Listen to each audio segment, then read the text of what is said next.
Dude, this is insane. Today is the day we got the best episode of Solo Leveling. That is right, we just got the peak episode for episode 12. I'm gonna be honest with you guys, I thought this episode was amazing. So I'm not gonna lie, in the first half, I thought it was gonna be a really meh episode. It wasn't gonna live up to the manga's expectations and stuff. But then halfway through this episode, they say, okay, we're just trolling with you. The animation in the beginning was good, but now we take it seriously. This is where the rest of the budget goes to the rest of this episode, because this episode was actually freaking insane. So first of all, we got the part where like them, the Shadow Soldiers, where we left off of, where they come around to actually help out our boy, because our boy's actually in a sticky situation. They can't just get out of it for free. And I thought legitimately everyone's gonna get, you know what I'm saying? But that was not actually the case here.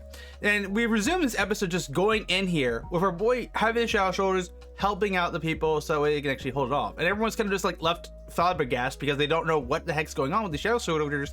All of a sudden, our boy pulls up. Of course, he's got his aura, and everyone's just like, where the frick did he come from? Because keep in mind, they are nowhere close to a career whatsoever. They're probably multiple miles and miles away from the actual place. So him being able to just get here near instantaneous in the moment they need him the most is huge. Absolutely freaking huge. And it's just as wild because, like, you got to keep in mind, they don't have no cameras going at this point. So, like, no one knows where they actually are at with any information. Like, intel's key within anything. And I gotta quickly just say, my question is, how is this cameraman still alive? Bro, like, in cameramans in anime are always the most overpowered characters. I swear he has like a hidden skill, immortality / ultimate stealth. He's gonna have some S tier skills because he's the weakest one there. And how is he not taken care of yet? You know what I'm saying? Just seems kind of wild that that guy didn't get right off the rip from the actual Ann. But of course, as soon as our boy pulls up and Geto gets doinked, because we know Geto is dead. As soon as the Ant King pulled up on that actual place, you know he was off. It just like the whole aura surrounding him was kind of, that's a wrap, chief. That is a wrap. And Geto realized Brew is on par, that's the Ant King's name, we're gonna call him for the time being, is similar to our boy he was fighting, where they both had to take it seriously. Geto wasn't sure if our boy was as strong as Brew, but he realized, like, in that one moment he felt something similar in that aspect to the Ant King. And I just quickly say it here, we get to see her, she's on death's door, literally on death's door. So none of the potions work, even the eternal life potion. And it kind of makes sense because how the potions work is supposed to be like, if you are low on HP, it gives you HP back. But if you're on death's door, the potions don't work, even the eternal life, because the eternal life only works like this: as long as you have HP, you can recover from any disease possible. So she didn't have enough HP for her to be like fully revived. It was more of like a cure of all diseases more than like a revival item than anything else. But even then, they need to get her out of there ASAP and figure out a way how to save her, because if they don't figure out a way to save her, she's gone. Because we know for a fact that nothing's working on her. So the question is, what is our boy Jinwoo actually going to figure out to heal her? There's one option that he has in mind. I'm not going to say what it is for the sake of the episode, but I will give you a hint.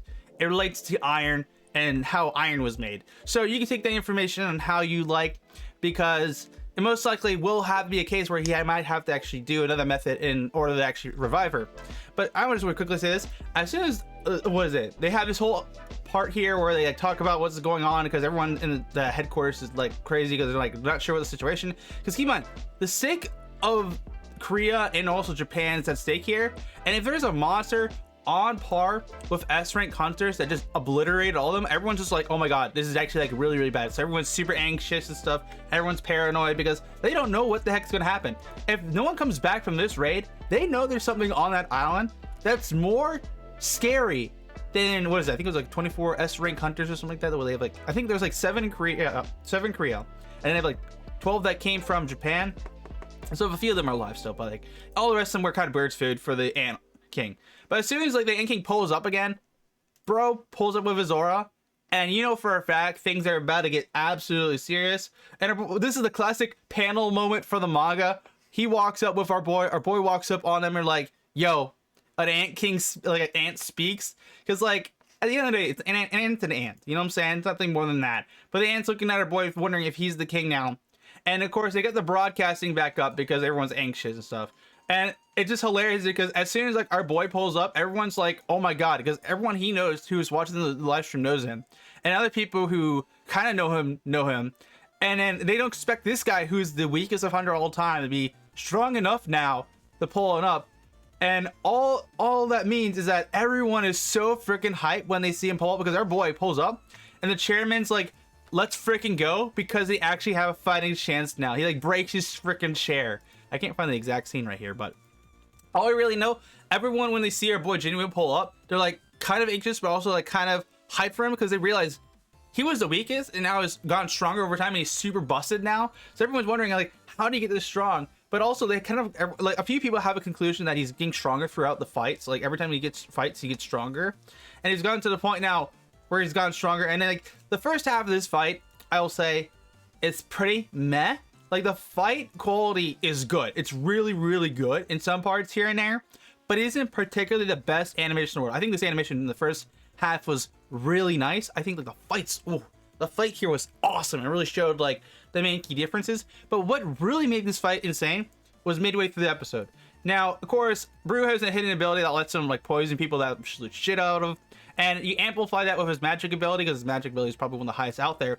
You think our boy's gonna be taken out by this poison, but you gotta keep in mind, our boy has that one status effect that negates all poisons, which is kind of busted in itself. Like that's the only thing that really saved him right there.